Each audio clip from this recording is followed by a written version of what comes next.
Rules keep order, but compassion keeps humanity alive. Think about that for a moment. Rules are easy to write down. They're printed in books, etched into policies, hung on walls. They tell us what to do, what not to do, what happens if we fail.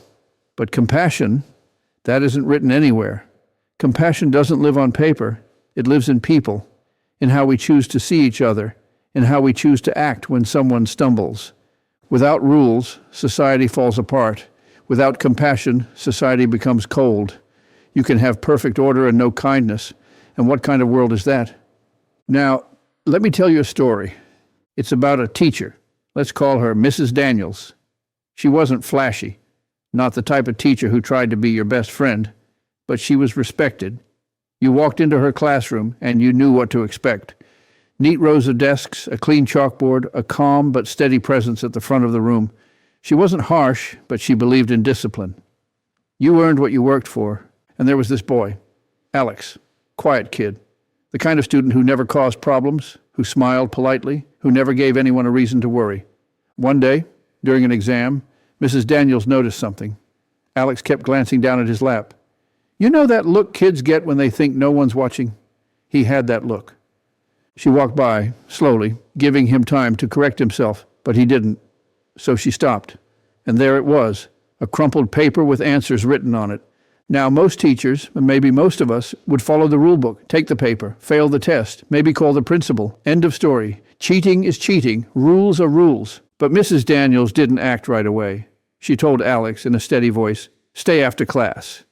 And when that bell rang and the other students filed out, there he sat, shoulders slumped, eyes down. You could see the fear on his face. Mrs. Daniels expected excuses. "I forgot to study. The test was too hard. I didn't understand the material." But Alex didn't give excuses. He didn't give anything. He just sat there, silent, shaking a little, like a child waiting for punishment. Mrs. Daniels softened her voice. "Alex, why?" That one word cracked something open in him. And the tears came. Not just quiet tears, but the kind that choke your throat and make your words stumble out in pieces. "I'm sorry," he whispered. "I didn't have time to study." She could have stopped there, could have said, "That's no excuse." But instead she asked again, "Why not?" And then the truth spilled out. His father had lost his job. His mother was sick. And Alex, this 16-year-old kid, was working nights at a diner just to help his parents pay the bills. He'd get home after midnight, bone-tired, fall asleep on his books, wake up groggy, and drag himself to school. Somewhere between surviving and trying to be a good son, he'd stopped being just a kid. Now put yourself in Mrs. Daniels' shoes. The rule book says cheating is wrong, no exceptions. But her heart said, this is not a lazy kid trying to cut corners. This is a boy carrying the weight of his whole family. At that moment, she had a choice. Enforce the rule as written, or do something harder, something braver, something more human, because compassion isn't weakness. It takes courage to look past the surface, to ask why someone fell instead of just pointing out that they fell. It takes strength to resist the easy punishment and choose the harder path of understanding. Mrs. Daniels didn't excuse what Alex did. She didn't pretend it hadn't happened. She said, "Alex, you know this is wrong." And he nodded, ashamed. "But," she added, "I know you're not a bad person. You're tired. You're trying to take care of everyone else. Who's taking care of you?" That question, so simple, hit him harder than any lecture could. Instead of giving him a 0, Mrs. Daniels made a deal. He would retake the test after school. But first, she helped him make a schedule so he could rest and study. She connected him with the school counselor, who found food assistance and support for his family. And she made him promise, no shortcuts, no lies. You fight for your future honestly, even when it's hard. And Alex kept that promise. He studied harder than ever. When he retook the test, he didn't ace it, but he earned it. And that mattered more than a perfect score. Years later, Alex wrote her a letter. He told her that one moment changed his life.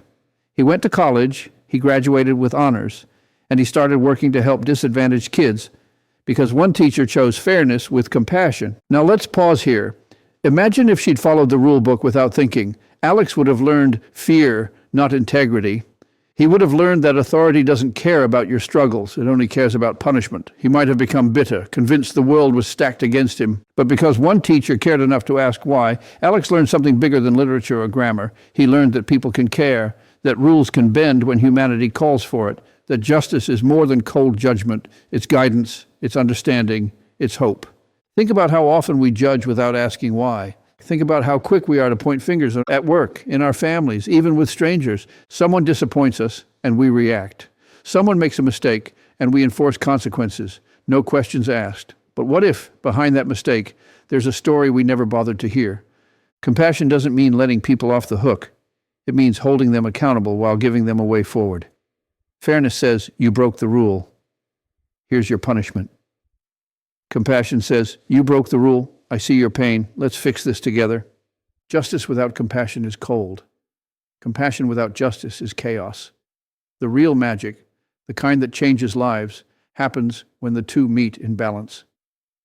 Mrs. Daniels didn't just correct Alex's behavior, she changed his life, and every life Alex would later touch carries that same spark. One act of understanding became a ripple that spread far beyond that classroom. So the next time you find yourself judging someone, as a parent, as a teacher, as a boss, even just as a friend, stop for a moment.